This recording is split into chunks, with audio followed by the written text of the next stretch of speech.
தாய்ப்பால்லையே குழந்தைக்கு போதிய அளவுக்கு தண்ணி இருக்கிறதுனால குழந்தைக்கு தண்ணி கூட தேவை கிடையாது.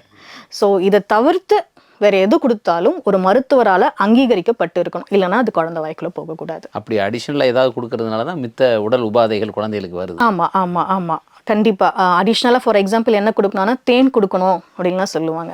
இந்த தேன் கொடுக்கறதுலையும் ஒரு இன்ஃபேன்ட் பாட்டிலிசம்னு ஒரு நுண்ணுயிர் தாக்குதல் இருக்குங்க. ஸோ இது வந்து கொஞ்சம் ரேரான கண்டிஷனாக இருந்தாலும் ஒரு சொட்டு விஷமானாலும் விஷம் தானேங்க. ஸோ அதனால் அந்த தேனை கொடுக்குறதையும் நம்ம அவாய்ட் பண்ணிடணும். தேனே ஜென்ரலாக 1.5 வயசுக்கு அப்புறம் தான் சஜஸ்ட் பண்ணுவோம். அந்த ஒரு சில பிறந்த குழந்தை எடுத்தோடனே வாயில் தேன் வைக்கிறது, சக்கரை தண்ணி கொடுக்குற மெத்தட் இருக்குது, உரமருந்து கொடுக்குற மெத்தட் இருக்குது, கழுதப்பால் கொடுக்குற மெத்தட் இருக்குது. இப்போ ரூரல் பார்ட் ராஜஸ்தான் இங்கெல்லாம் பார்த்தீங்கன்னா அவங்க ஒட்டகப்பால் வச்சுருப்பாங்க. இதெல்லாம் கூட கொடுக்குறது ட்ரெடிஷ்னல், எங்களுடைய பழக்கம்னே சொல்லுவாங்க. நான் அவங்ககிட்ட பேசும்போது அவங்ககிட்ட சண்டைக்கு வந்துடுவாங்க, இதெல்லாம் எங்கள் வீட்டு பழக்கம் அப்படின்லாம் சொல்லுவாங்க. கண்டிப்பாக குழந்தைக்கு இது கொடுக்கக்கூடாது. இது ஏன் கொடுக்கக்கூடாதுன்னா குழந்தைக்கு ஃபஸ்ட்டு இன்ஃபெக்ஷன் ஆகும். அது டைஜஸ்ட் பண்ணக்கூடிய சக்தி குழந்தைக்கு கிடையாது. கழுதப்பால் கழுதோட குட்டிக்கு, மாட்டுப்பால் மாட்டோடைய கண்ணுக்குட்டிக்கு, மனுஷனுடைய பால் தாய்ப்பால் குழந்தைக்கு மட்டும்தான். இவங்களுடைய பாடியில் இருக்கக்கூடிய அந்த வேக் எசன் ரேஷியோ குழந்தையால டைஜஸ்ட் பண்ண முடியாது. ஸோ அவங்கவுங்க குட்டி அவங்கவுங்க பால் தானே கண்டி, மாட்டி செய்ய வேண்டிய அவசியம் கிடையாது, கூடாது. இப்படி இந்த மாதிரி ஏதாவது ஒரு பிரச்சனையை செஞ்சுட்டு உங்கள்கிட்ட சில ஏதாவது பேஷண்ட் வந்திருப்பாங்க. நிறைய அப்படி வந்தால் அந்த குழந்தைகளுக்கு மேஜராக அதிகப்படியான ஒரு உடல் உபாதைனா என்ன வருது? ஃபஸ்ட்டு வயிறு உபசம் ஆகிடும், வாமிட்டிங், டயரியா இதாகிடும். ரொம்ப ரேர் கண்டிஷனில், எக்ஸ்ட்ரீம் ரேர் கண்டிஷனில் குடல் கூட வெந்து போகிறதுக்கான சிச்சுவேஷன் இருக்குது.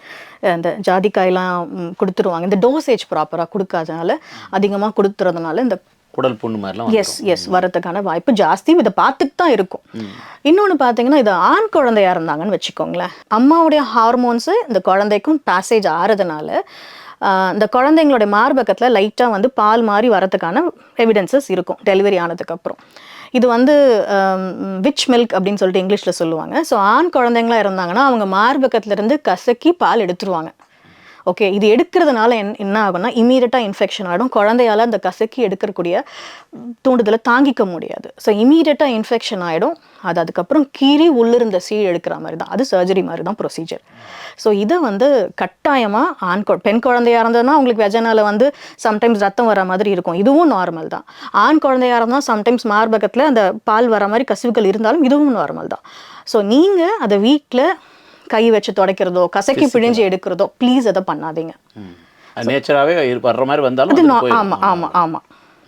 அப்படி உங்களுக்கு அப்நார்மலாக தெரிஞ்சதுன்னா நீங்கள் எந்த ஒரு வைத்தியம் பண்ணாமல் மருத்துவர்கிட்ட போய் பார்த்துட்டு இது கரெக்டாக நார்மலாக செக் பண்ணிக்கிறது தான் வந்து ரெக்கமெண்டட். நீங்கள் சொல்கிறது டயரியா போன்ற உடல் உப்பசம்னா செரிமானம் இல்லாமல் ஆகக்கூடியது. ஆமாம், டயரியா வந்துடுது, வாந்தி பேதின்னு சொல்லுவாங்க. ஆமாம், அதை செரிமானம் பண்ணக்கூடிய சக்தி அந்த குழந்தைக்கு கிடையாது இல்லையா? ஏன்னா வயிற்றுக்குள்ளே இருக்கிற வரைக்கும் அம்மாவுடைய ரத்தம் வழியாக தானே வந்து அந்த குழந்தைக்கு சக்தி எல்லாம் போகுது.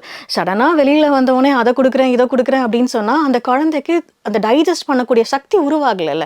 அந்த உருவாக்குறதே எப்போ உருவாகுறது? நம்ம எதுக்காக அந்த முதல் 6 மாதம் வச்சுருக்கிறோம் தாய்ப்பால் மட்டும்னா அந்த குழந்தையால் 100% தேவையான நியூட்ரிஷன் தாய்ப்பால்லையே கிடச்சிடுதுங்க. 6 மாதம் ஆன பிறகு தான் துணை உணவு. அந்த துணை உணவே எப்படி இருக்கணும் அப்படின்னா பிரதானமாக தாய்ப்பால் இருக்கணும், கொஞ்சமாக தான் துணை உணவு இருக்கணும். அதனால தான் அது காம்ப்ளிமெண்ட்ரின்னு இங்கிலீஷில் சொல்லுவாங்க. ஆமாம், அது கிஃப்ட் காம்ப்ளிமெண்ட்ரி அப்படின்னு சொல்லுவோம். இது என்ன பண்ணுவாங்க, 6th மந்த் ஆனவொடனே கடகடன்னு எல்லா சாப்பாடையும் கொடுத்துட்டு தாய்ப்பாலை கொஞ்சமாக கொடுத்தாங்கன்னா அது தேவையான நியூட்ரிஷன் கிடைக்காது. அதனால தான் WHO என்ன சொல்கிறாங்கன்னா முதல் 6 மாதம் தாய்ப்பால் மட்டும், 6 மாதத்துக்கு அப்புறம் தாய்ப்பால் ப்ளஸ் துணை உணவை கண்டினியூ பண்ணுங்கள், குறைஞ்சபட்சம் 2 வயசும் அதற்கு மேற்கொண்டும் தாய்ப்பால் புகட்டலாம் அப்படின்னு சொல்லியிருக்கிறாங்க.